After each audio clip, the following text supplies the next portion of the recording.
Vamos a... Espera, ya está, que esperaba la señal. Buenos días a todos, buen día a tothom. Hoy en la sesión de la plataforma de formación continua de diagnóstico por imagen tenemos la sesión de correlación clínico-radiológica con los compañeros de pediatría de nuestro hospital y nos la van a presentar a Eva Jiménez, que es R3 de radiodiagnóstico, y Ariadna Jofra, que es R3 de pediatría. Nos van a presentar la sesión sobre la revisión de la histiocytosis de células de Langerhans. Cuando queráis podéis empezar. Vale, pues os vamos a presentar esta revisión a propósito de un caso. Nuestro paciente era un niño de 5 años sin antecedentes médicos relevantes que consulta por una inflamación periocular izquierda de 10 días de evolución. Inicialmente había presentado un cuadro de mucosidad y fiebre, que en el momento de la primera consulta la fiebre se había resuelto, y entonces inicialmente se orienta de una celulitis periorbitaria y se inicia el tratamiento con amoxicilina clavulánico. A los 4 días del tratamiento antibiótico, al persistir la clínica, vuelve a consultar a nuestro hospital, donde se realiza una analítica que es bastante anodina, sin aumento de los reactantes de fase aguda, 9.000 leucocitos, una función renal y hepática normal, por lo cual se decide hacer un TAC. Entonces, a nosotros nos pidieron el TAC, ya que como el paciente se había orientado inicialmente como una celulitis preseptal, nos pidieron la imagen para descartar que no hubiera celulitis postseptal, que es cuando requiere cambiar el tratamiento. Entonces, en la imagen del TAC lo que destacaba era una lesión ósea lítica que se centraba en la región superolateral de o región orbitaria izquierda, y como vemos tenía también un componente de partes blandas y el edema preseptal, que es lo que confundió clínicamente a los pediatras. Veíamos era eso, la lesión lítica en la región superolateral de la órbita, condicionaba leve desplazamiento de la glándula lacrimal ipsilateral hacia inferior y no veíamos otros signos de patología intracraneal. La verdad que por imagen, ya inicialmente al ver una lesión lítica en un niño de unos 5 años, ya se orientó como un granuloma eosinófilo, que como veremos es como anomenamos a la afectación ósea única de la histiocytosis de células de Langerhans, y como foco más, o sea, como diagnóstico más improbable, pero también el diagnóstico diferencial de osteomielitis. El niño se derivó a Vall d'Hebron, donde se completó el estudio y se realizó una resonancia magnética.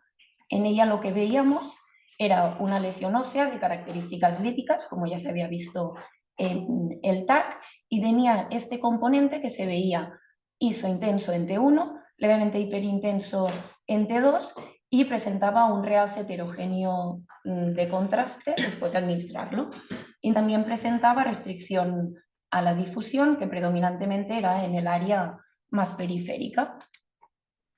Un poco lo que hemos dicho, esta lesión ósea, que se veía isointensa en T1, hiperintensa en T2, que ya vamos a ver que son las características típicas de estas lesiones, con un realce heterogéneo y que condicionaba discreto efecto masa sobre el globo ocular.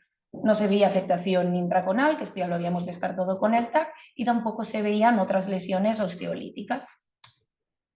Se completó el estudio con un PET-TAC, que lo que mostró fue otra vez la misma lesión, que veíamos que esta presentaba hipermetabolismo, y se vio además unas pequeñas lesiones óseas líticas aquí en la cortical posterior del tercio distal de ambos fémures. Entonces, la lesión orbitaria presentaba un hipermetabolismo asociado con un SUV de hasta 8.4. No veíamos otras alteraciones morfológicas ni metabólicas significativas, nivel de sistema nervioso central, y lo que destacaba eran estas lesiones pequeñas en ambos fémures, y la de mayor entidad, que era esta, la de línea media del fémur izquierdo, que tenía un SUV más bajito que la de la región orbitaria, de 1.5. Entonces, en este paciente se hizo un comité y se decidió que las lesiones de fémur eran demasiado pequeñas para obtener una muestra rentable y se hizo una biopsia de la lesión orbitaria. En esta se orientó de la histiocytosis de células de Langerhans. En esta biopsia se podía observar histocitos con amplios citoplasmas, eosinófilos con varias características, que es por eso lo que clásicamente se le llamaba el granuloma eosinófilo, y también los histocitos eran positivos para los marcadores de CD CD68, S100, CD1A y CD207, que son los marcadores típicos de la histiocytosis de Langerhans. También en este momento están aún en curso la ciclina D y la detección de la mutación del oncogen BRAF. Entonces, la histiocytosis de células de Langerhans es una neoplasia un poco frecuente que se puede presentar en todas las edades de la vida, pero es sobre todo frecuente en la edad pediátrica, destaca más o menos alrededor de los 5 o 10 años, un poco más frecuente también en niños. Como ahora comentaremos, puede tener varias afectaciones en un único sistema o en diversos sistemas, pero es más frecuente la afectación en un sistema. Se cree que la afectación polisistémica es un 18-30% de los casos. La afectación más frecuente suele ser en el sistema esquelético, en niños sobre todo la zona más afectada es el cráneo y luego destacaría la afectación en columna, extremidades y pelvis. Entonces, su afectación se clasifica en 4 grupos, donde tendríamos primero la monosistema, que puede ser unifocal o polifocal. Clásicamente se clasifica distinto la monoafectación pulmonar, pero esta es bastante infrecuente en la edad pediátrica, ya que se asocia sobre todo al hábito tabáquico. Y por último tendríamos una afectación polisistema, donde destacar que son de especial riesgo los órganos hematopoyéticos. Y el tema de la clínica en esta enfermedad es lo que confunde más, ya que lo que produce es una inflamación de la zona afecta, haciendo que sea una gran simuladora, ya que puede estar afecta a cualquier órgano de nuestro cuerpo. Típicamente la afectación en el hueso, como en este caso, si es alrededor de la órbita, al producir una inflamación periocular podría simular una celulitis periorbitaria. Típicamente en extremidades suele confundirse con osteomielitis. También en otras localizaciones, como en la piel, por ejemplo, suele ser más confuso.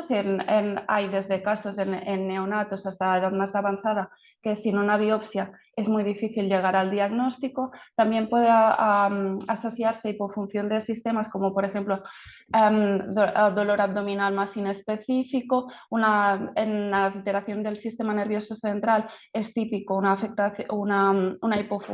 hipofunción de la hipófisis, entre muchos otros síntomas, ya que realmente la lista de clínica asociada es casi infinita. Entonces, existen actualmente 2 teorías patogénicas principales. La primera sería una reactivación por estimulación inmune, ya que, como se ha visto también en la biopsia de este caso, las células las que proliferan son de una morfología benigna, asociando un infiltrado inflamatorio asociado con producción de citoquinas y una tendencia a la resolución espontánea y también muy buena respuesta a la terapia con corticoides. Y también se ha visto que muchas de estas lesiones asocian un infiltrado de linfocitos T que tienden a la fibrosis. Y la otra también teoría principal es la neoplásica, que esta se basa sobre todo en la identificación de las mutaciones que se identifican en estas biopsias. Sobre todo la mutación del oncogen BRAF se ha visto en casi el 50% de los casos, y también hay una activación de las vías de las RAS-malquinasas, que estas mutaciones pueden ocurrir en diferentes sitios y momentos evolutivos de tipos celulares. Bueno, pasaremos ya a hablar de los hallazgos radiológicos en la histiocytosis. Como ya ha comentado Ariadna, la afectación puede afectar a uno o a múltiples órganos sistema. Entonces tenemos por un lado la afectación unifocal, que va a ser la más prevalente, hasta un 70% de los casos, y esta va a predominar en niños de entre 5 a 15 años. Después podemos tener una afectación única del sistema pulmonar, que esto será más frecuente en adultos, ya que se relaciona con el tabaco.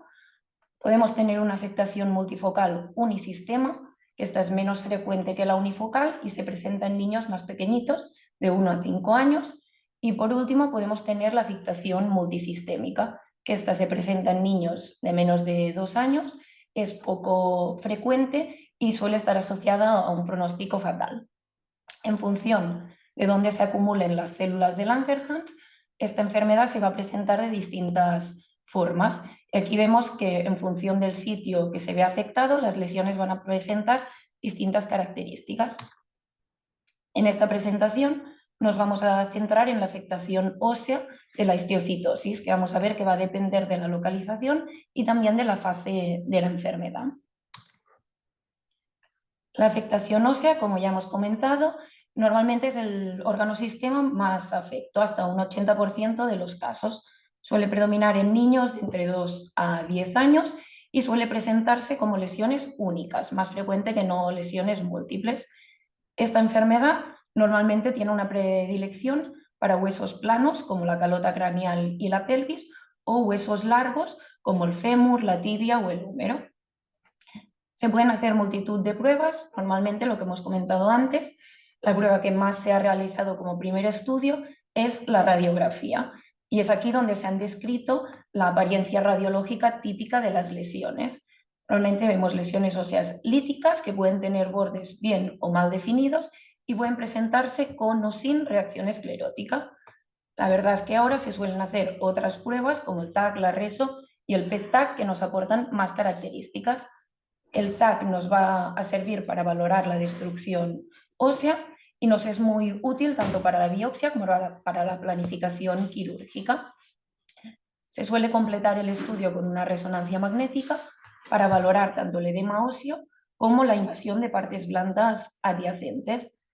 Estas lesiones suelen presentar hallazgos inespecíficos y se suelen presentar como áreas de sustitución medular. Esto lo que implica es que vamos a ver lesiones que van a ser hipoisointensas en T1, van a ser hiperintensas en T2 y en STIR, y una vez administremos contraste van a presentar realce difuso y también pueden presentar restricción a la difusión, como hemos visto en nuestro caso. El PET-TAC normalmente se hace para valorar la extensión de la enfermedad, ya que nos va a permitir detectar, por ejemplo, otras lesiones óseas asintomáticas. Y en estas lesiones van a presentar una apariencia variable, pueden presentar aumentos o disminución de la captación. Por lo que hace a las lesiones óseas, comentar que la apariencia radiológica va a ser variable y va a depender tanto de la localización como de la fase de la enfermedad. Y es importante que nos familiaricemos con los hallazgos radiológicos típicos, porque si no los conocemos nunca la vamos a incluir en el diagnóstico diferencial y vamos a retrasar el diagnóstico, ya que, como ha comentado Ariadna, clínicamente también es muy difícil orientarla porque es la gran simuladora. En general, en fase temprana, las lesiones pueden presentar un aspecto agresivo y mal definido de osteolisis, con patrones ensacabocados o de aspecto permeativo. Las lesiones van a tener un aspecto insuflado, especialmente en aquellas en que veamos reacciones periósticas extensas o que ya se invadan las partes blandas adyacentes. Más tardanamente, la lesión va a ir resolviendo y va a adquirir márgenes bien delimitados o escleróticos cuando ya resuelve toda esta reacción perióstica. Y en fase crónica, las lesiones pueden resolver completamente o pueden presentar una apariencia esclerótica. Las lesiones típicas, como ya hemos comentado, son en la calota craneal. El hueso que frecuentemente se afecta es el hueso parietal, pero también podemos ver afectación temporal de la silla turca o de la órbita, como era el caso de este niño. Estas lesiones se originan en la diploe, que es el tejido esponjoso que encontramos en huesos planos entre la calota externa y la calota interna. Estas lesiones lo que provocan es una destrucción ósea asimétrica de estas corticales y esto es lo que nos da la apariencia radiológica típica de estas lesiones, que van a presentar unos márgenes biselados o esta apariencia en doble contorno, como vemos en esta radiografía. Estas lesiones no van a presentar borde esclerótico y pueden tener una afectación única o pueden presentarse como lesiones múltiples. Cuando se presentan como lesiones múltiples, estas pueden coalescer y se adquiere esta imagen típica como de mapa geográfico. Y también en estas lesiones podemos encontrar en su interior un fragmento de hueso desvitalizado, que es lo que se denomina el secuestro óseo en botón. Aquí dejamos una imagen de resonancia en la que vemos las lesiones múltiples, isointensas en T1 y que van a presentar un realce difuso después de la administración de contraste. Como hemos dicho y como hemos visto en el caso clínico que hemos presentado, las lesiones pueden afectar la región superolateral de la órbita, por ejemplo, a la izquierda, y cuando afectan ya a mandíbula, lo que hacen es una destrucción ósea del hueso alveolar. y esto lo que provoca es el signo este típico del diente flotante, ya que se ve una área radiolucente aquí en el hueso alveolar y parece que la diente está libre. Puede afectar otros huesos planos, como la pelvis y las costillas. En la pelvis lo más frecuente es que se afecte el hueso ilíaco y en esta localización lo que es más característico es que las lesiones sí que presentan un borde esclerótico. Aquí lo que vemos es un fragmento de hueso intacto en el interior de esta lesión lítica y vemos también los márgenes escleróticos de la lesión. En las costillas podemos ver lesiones tanto únicas como lesiones múltiples. Esta afectación es un poco más frecuente en adultos y suelen ir asociadas a una masa extrapleural. Generalmente en esta localización, por lo que hemos visto, es muy frecuente que se confunda, por ejemplo, con el sarcoma de Ewing, por toda esta afectación de partes blandas adyacentes. En los huesos largos, destacar que la apariencia va a ser variable en función de la etapa de la enfermedad, como ya hemos comentado. Típicamente el hueso que más se afecta es el fémur, pero también se puede ver afectado el húmero o la tibia. La afectación en estos huesos típicamente es en diáfisis, aunque también se puede afectar la metáfisis, y la afectación epifisaria va a ser más rara, ya que normalmente la fisis va a actuar como barrera y no va a permitir que la lesión se extienda. Normalmente lo que vemos en estas lesiones son áreas intramedulares de destrucción ósea y estas lesiones pueden ir erosionando la cortical interna del hueso, que es lo que denominamos el festoneado endóstico. La lesión va a ir destruyendo la cortical interna y puede también presentar una reacción perióstica de distintos tipos, en función de si es más agresiva o más benigna. Se pueden ver también túneles intracorticales o la lesión puede llegar a destruir toda la cortical ósea y, por ende, afectar e invadir las partes blandas adyacentes. Y como vemos, estas lesiones pueden simular tanto procesos infecciosos como procesos tumorales, como un sarcoma de Ewing o un osteosarcoma si se encuentra en región más metafisaria. En fase tardía, las lesiones van a ir resolviendo y van a adquirir márgenes bien definidos y bordes escleróticos y pueden llegar a resolver con el tratamiento, dejando, por ejemplo, una deformidad residual o simplemente viendo lesiones esclerosas. Y como ya hemos dicho, en el diagnóstico diferencial normalmente se suele incluir la osteomielitis, ya que es la lesión ósea lítica más frecuente que vemos en niños en región metafisaria, por ejemplo, y se puede confundir también con procesos tumorales como el sarcoma de Ewing, el osteosarcoma o el linfoma. También se suele ver afectada la columna vertebral y en esta localización es la causa más frecuente de vértebra plana. Normalmente la que se afecta es la columna torácica y en esta localización lo que vemos van a ser lesiones óseas líticas que van a terminar colapsando de manera uniforme todo el cuerpo vertebral. Lo más característico es esto, es que se ve un colapso simétrico y uniforme de todo el cuerpo vertebral y se respetan los espacios intervertebrales. La afectación en elementos posteriores es más rara y también es más raro ver acuñamientos anteriores o compresiones laterales asimétricas. Simplemente remarcar lo que ya hemos comentado, normalmente las lesiones van a ser únicas, pero también pueden ser múltiples y pueden afectar tanto a huesos planos como a huesos largos en un mismo niño. La afectación ósea es la afectación menos agresiva y por tanto es la que tiene un mejor pronóstico y puede presentarse por esto como una afectación multifocal ósea. Y ya simplemente unas pinceladas de otras afectaciones. Es, como ya ha comentado Ariadna, que se puede afectar tanto el hígado como el bazo, como los ganglios linfáticos, sobre todo una afectación multisistémica, que ya hemos dicho que era más rara. Cuando se afectan el hígado y el bazo, estos son considerados órganos de riesgo y por tanto se asocia a un peor pronóstico. Lo que solemos ver es tanto hepatomegalia como esplenomegalia que esto lo que va a generar es citopenias, y en el hígado suelen verse también lesiones óseas que pueden ser tanto sólidas como quísticas, o podemos ver típicamente fibrosis periportal, que con el tiempo puede desencadenar complicaciones como la colangitis esclerosante, y el niño incluso puede llegar a requerir un trasplante hepático. Y por lo que hace a los ganglios linfáticos, solemos ver adenopatías que son más frecuentes en el cuello, pero también puede verse, por ejemplo, linfadenopatías mesentéricas. Por lo que hace a la afectación del sistema nervioso central, decir que es rara, normalmente vemos un 16% de los casos, y esta incidencia va a subir si se afectan huesos faciales o la fosa craneal, tanto la anterior como la media. Solemos ver 3 tipos de pacientes. Pacientes sobre todo con diabetes insípida central, que esta será la afectación más frecuente.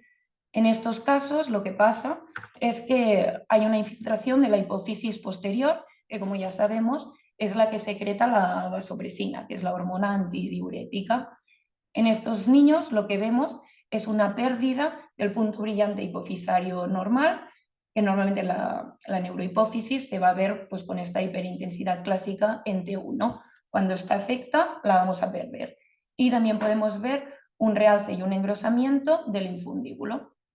Vemos también pacientes con ataxia, con disfunción cognitiva, en los que destaca son lesiones hiperintensas en T2 de predominio tanto en cerebelo como en ganglios basales. Y por último, que esta presentación ya es muy rara, son pacientes con hidrocefalia obstructiva. Serán niños que tienen lesiones que pueden aparecer en distintas localizaciones y que por la compresión que provocan estas lesiones van a presentar esta clínica de hidrocefalia obstructiva. Y en adultos fumadores, como ya hemos comentado, la histiocytosis se puede presentar con esta apariencia característica de nódulos centrolobulillares mal definidos que van a predominar en lóbulos superiores y medios y van a respetar los senos costofrénicos. Estos nódulos centrolobulillares al final son un cúmulo de células de Langerhans que tienen un predominio peribronquial. Las vamos a ver formando granulomas y estos se pueden cavitar y después se van a degenerar en quistes. Es decir, en el estadio inicial vamos a ver estos nódulos centrolobulillares que van a cavitar y van a formar quistes. Y estos quistes, lo más característico es que tienen una morfología irregular y pueden tener paredes de grosor variable. Son múltiples y estos pueden confluir y pueden formar bullas, por tanto los pacientes se van a presentar con una clínica de neumotórax de repetición. Entonces, para el manejo clínico de estos pacientes también es muy importante la realización del TAC y la resonancia y sobre todo el PET-TAC para localizar todas las lesiones que puedan presentar estos pacientes, aunque típicamente lo más frecuente es que sea una lesión única. Sobre todo a destacar, vigilar la afectación de estos órganos hematopoyéticos. Entonces, el diagnóstico definitivo de la histocitosis es por biopsia y se tiene que hacer biopsia en todos los casos, a excepción de una afectación vertebral con alto riesgo quirúrgico. Y a partir de esto se orientaría y se iniciaría el tratamiento, que para el tratamiento no existen actualmente unas guías y un consenso global sobre qué realizar, pero más o menos se tiende a que las lesiones de monosistemas, que son las de mejor pronóstico, tendrían la opción de realizar observación o una terapia local. Sobre todo las que están más definidas, si es en el compromiso esquelético, podríamos hacer esto, una actitud conservadora, un legrado, una cirugía. Entonces, cuando se opta por cirugía, las de menores de 2 centímetros sería una escisión completa, las de más de 5 centímetros no sería por el riesgo después de anatómico que las estructuras que podría presentar esta escisión, y normalmente lo que se hace en lesiones entre 2 y 5 centímetros es, al realizar la escisión, hacer un infiltrado de corticoides, que se ha visto que esto reduce significativamente la lesión y podría eliminar los restos que quedarán en la zona. También está bastante descrito el uso de la indometacina oral con dos funciones principalmente. La primera sería que se ha observado que hace una reducción significativa de las lesiones neoplásicas y también, por otra parte, tendría una función del manejo del dolor óseo bastante importante tanto en lesiones únicas como ya en las formas multisistémicas. Y igualmente en la actuación en otras afectaciones monosistemas que no sea el compromiso esquelético también serían bastante similares. Por ejemplo, en una lesión de un ganglio afecto podríamos optar por la escisión o manejo conservador en función también del tamaño y un poco a valorar según el tipo de paciente que tengamos delante. Y en los casos de una afectación monosistema pero múltiples lesiones se podría optar ya por la quimioterapia de vinblastina con una asociación de tratamiento corticoideo. Y en los casos donde ya que haya una afectación del sistema nervioso central, también se tendría que valorar iniciar directamente el tratamiento quimioterápico con la vinblastina y la prednisona. Por lo que hace a las formas multisistémicas, el tratamiento de primera línea suele ser también el mismo, los corticoides con la vinblastina, que si bien la supervivencia global es buena, un 40% son refractarios al tratamiento inicial.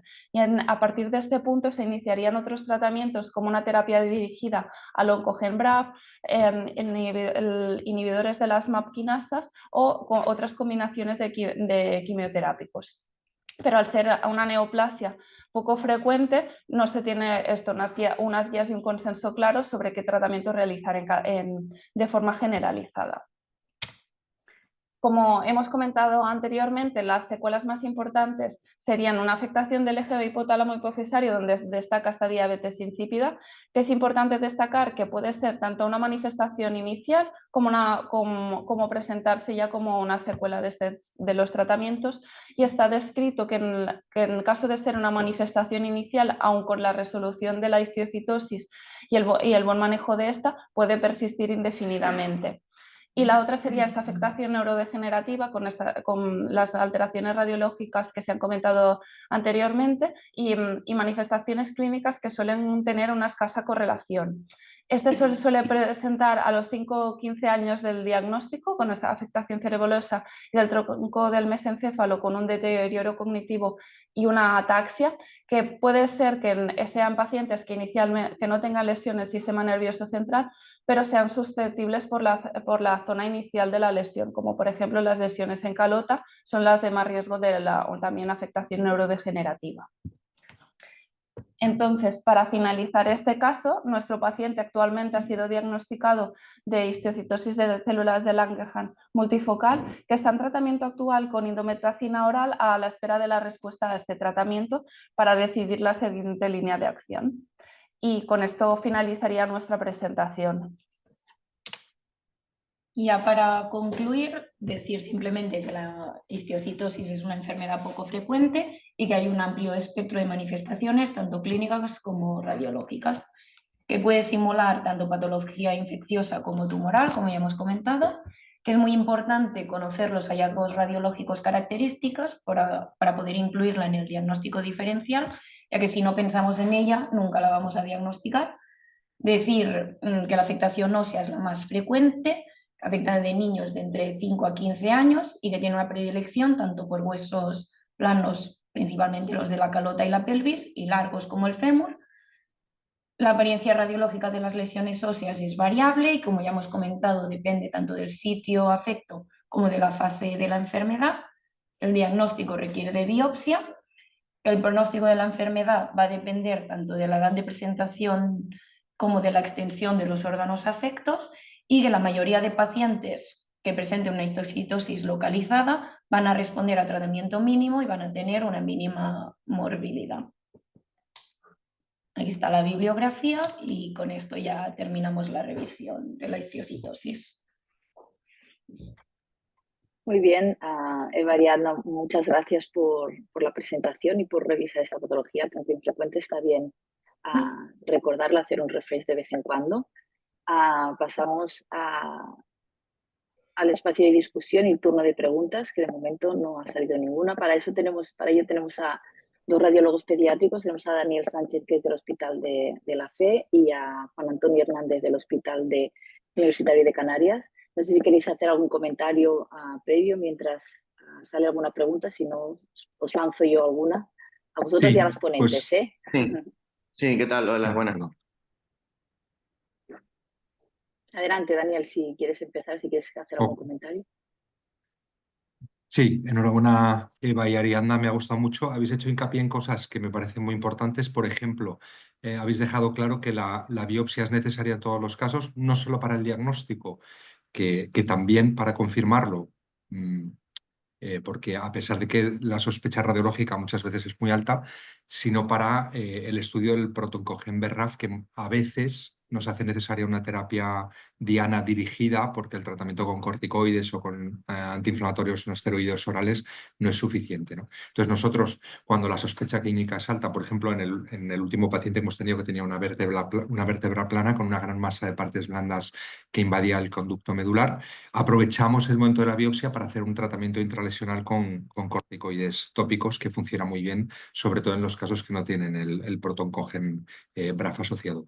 Y después habéis comentado efectivamente tanto la PET como la resonancia como técnicas de imagen decisivas importantes para ver la extensión de la enfermedad. Yo supongo que eso depende de la experiencia de cada hospital, de la preferencia del oncólogo, también de la experiencia de los radiólogos en utilizar ambas técnicas. Nosotros solemos preferir la resonancia de cuerpo completo cuando el niño es más pequeñito, cuando podemos hacer el estudio en un tiempo adecuado para identificar otras lesiones sin radiación, o sea, sin radiofármacos, y la PET también se usa evidentemente pues, en niños un poquito más mayores. Muchas gracias, Daniel. Juan Antonio. Yo un poco iba a comentar lo mismo que Daniel sobre la técnica de imagen, que nosotros también hacemos el PET-TAC, por supuesto, porque sobre todo durante el tratamiento a veces es imposible no tener imágenes que confunden en la resonancia cuerpo completo, pero sí que es verdad que sí o sí, antes de empezar tratamiento como un basal, siempre hacemos una reso de cuerpo completo, sí o sí, para así tener un seguimiento más adecuado. Y es verdad que después, si el paciente está en remisión, intentamos no hacer PET, sino siempre, incluidos niños mayores, también la reso de cuerpo completo, independientemente de que se lleve durante el curso de la enfermedad también PET-TAC. Y yo quería hacer una pregunta, sí, porque nosotros no tenemos, pero bueno, no sé si será posible que en algún momento nos pongan la PTRM y no sé si en la FE también lo hacen, Daniel. ¿Están teniendo PTRM en este tipo de pacientes o no? Porque es verdad que está un poco ahí, ¿no?, en debate si durante el tratamiento es mejor por el tema de la médula ósea y tal, el PET-TAC, y a lo mejor en pacientes que ya no están en curso de tratamiento activo hacerle seguimientos con PTRM, no lo sé. Ojalá podamos utilizarla de forma rutinaria en la clínica, pero actualmente la PTRM que tenemos es para ensayos clínicos y no es para uso clínico. Sí. Mm. Muchas gracias. Bueno, es un poco las preguntas, lo que yo tenía en mente para hacer un poco de debate era esto, ¿no? Con las pruebas, las diferentes pruebas de imágenes de las que disponemos, ¿no? Por dónde se tiraba al ser población pediátrica, ¿no? Supongo la gamografía en estos casos, entonces, ya no se hace o se deja para casos muy seleccionados, ¿no? Porque el hecho de que, ¿no?, el estudio de extensión supongo que necesita un poco el estudio también de los órganos viscerales, ¿no? No solamente el hueso. Sí, así es. La gamografía, que yo sepa, no la hemos usado desde que yo estoy en el hospital, no la hemos usado, es decir, hace 4 o 5 años. Antes sí que se utilizaba más, en la revisión de los casos sí que se ven gamografías. Y, cuando hay lesiones focales en extremidades que son visibles con radiografía simple y es monostótica la enfermedad, pues la verdad es que preferimos hacer el seguimiento, lógicamente, con radiografía simple. Por supuesto que la resonancia siempre la usamos cuando hay una lesión principal para el estudio completo, como han dicho las compañeras, para evaluar el edema de médula ósea, la Afectación afectación de local. partes blandas. Sí. Y, sí, sí, y posteriormente, pues es que ya digo que es dependiendo de la experiencia. Nosotros tendemos a usar más como radiólogos la resonancia de cuerpo completo, que además nos permite evaluar, pues por ejemplo, me acuerdo de un caso con afectación de glándulas parótidas, de timo, la afectación hepática. Claro, nos permite, además de estudiar el resto del esqueleto, estudiar los órganos, las vísceras, ¿no? El estudio visceral. Nosotros igual, Y hacemos también la reso de cuerpo completo ya como rutina. Todo, entonces el PET-TAC, por, ¿para qué lo por utilizamos? Porque si eso las hacía la lesiones pregunta, óseas, ¿no? Es verdad ¿no? que Si las lesiones óseas las detectamos, ¿no? Si me ocurre por el tema del TAC, por el hueso, ¿no? Pero si luego las lesiones óseas principales también las estudiamos por RM, ¿no? Por la afectación local, luego el PET, que el problema que le veo yo es a pacientes con tratamiento activo, ¿no? Sobre todo, ¿no? Que nos por la da respuesta. la respuesta a tratamientos y a determinados fármacos nos genera problemas. Entonces yo creo que el PET-TAC va a ser, por lo menos ahora mismo, difícil de eliminar. Por eso hice la pregunta del tratamiento activo y no tratamiento activo de la PTRM, por si acaso. Pero es verdad que Mm. sí que nos encontramos muchas lesiones que resulta que después no son lesiones durante el tratamiento. Entonces por eso al final acabamos durante el tratamiento alternando con el PET-TAC. Yo no Con la sé si PET. les pasa. Sí, sí, exactamente. Aparte es que los oncólogos tienen mucha confianza en la PET, ¿no? Porque nos permite identificar las lesiones activas. Muchas veces los oncólogos nos preguntan, ¿pero esta lesión está activa o no está activa? Porque eso les ayuda a orientar más el tratamiento, a persistir o a cambiar, etcétera, etcétera. Entonces la PET, pues hay una conjunción con los médicos nucleares que nosotros trabajamos conjuntamente con ellos y a mí me parece muy bien, el uso de la PETA actualmente porque nos enseña también acerca de las lesiones, de la enfermedad y no tenemos un protocolo claro, eso sí que es así. O sea, un protocolo En claro de función, imagen en cada niño. en función un poco del caso y de la evolución, supongo entonces que no está pautado. Bueno, lo Exacto. digo un poco por el tema de la radiación, ¿no? Porque bueno, en los adultos ya se hace mucho con entonces, patología pediátrica, ¿no? Pues a lo mejor pasa un poco más, pero Bueno, pero ahora con los TAC de ultra baja dosis también a mm, veces incluso se puede fusionar la imagen del TAC con la imagen PET y a lo con mejor la del PET, vale. no radiamos tanto y tal, porque al final si le hacemos PTRM también tiene su parte de PET, con lo Sí, cual, sí, sí, sí, sí, por eso, por eso. Por y al eso que final, sumabas las dos, ¿no? Y entonces era un claro. poco de decir, bueno, De hecho, yo le he preguntado a nucleares aquí y me dicen que sería totalmente factible fusionar el ultra baja dosis con el otro, que no hay ningún problema. El único problema que tienen en algunos sitios, por lo menos por lo que yo he preguntado, es que si le hacen el escáner sin contraste, pues al final no te da tanta información. Entonces, pues por eso muchas veces el que hacemos nosotros es repetido, pero no haría sí, falta. claro. Y Juan Antonio, ¿vosotros hacéis tratamiento intralesional también de las lesiones monostóticas? Pues mira, aquí la verdad que no te sé decir, porque la casuística que tenemos es muy poca, Daniel.